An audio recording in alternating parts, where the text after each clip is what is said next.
Hi there. Today I want to talk to you about selling low value items on Facebook Marketplace and other similar platforms like Letgo.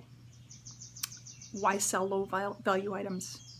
Well, you probably have a lot of them and they're in your pile of things to be sold or dealt with. Things you got for free, things that you got at a very good price for retail arbitrage, things you got at a thrift store, things you got at a yard sale, things that you don't want anymore yourself, things that your kids outgrew, things that are pertaining to an interest that you don't have anymore. I'm just going to use, for instance, craft items. You might have fabric, you might have buttons, you might have paper, you might have pens, you might have ink, you might have stamps, you might have beads.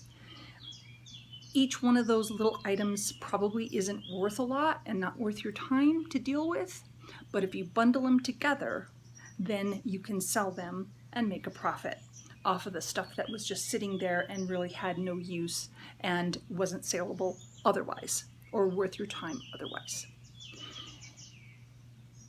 Our go-to price in my area, I can sell it no matter what it is for this price is about $5. Maybe in your area it's $10, maybe it's $15. But if you can clean out some of your stash and make a little profit, that's win-win. So decide what is worth it for you. I don't mind selling things for $5.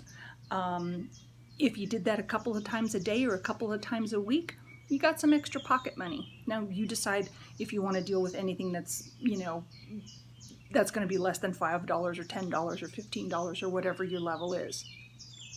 You can make bigger and bigger bundles also, though, to get up to your mark. If you only want to focus on a $10 minimum or a $20 minimum, well, you can sell things in bulk at that level. You're just going to have more and more of them. So where do you get these items? And I kind of already alluded to that. You probably have a big stash of them. You go to a garage sale and you see a cute little thing and it's very inexpensive. You buy it, it goes into your sale pile, but you never get to it because it's too small or too inexpensive of an item to deal with separately. You go to a store and you find a good sale on something, retail arbitrage. Now you have something sitting in your house that you paid the dollar for, but you haven't gotten to listing it yet, or it's kind of out of place. It's a standalone item and maybe you'll double your money on it, but you're not going to deal with a $2 sale. People give you things. If they know that you are a reseller, your family, your friends, your neighbors, they will be giving you stuff to sell because they don't want it to go to waste either. They want somebody to be able to use it.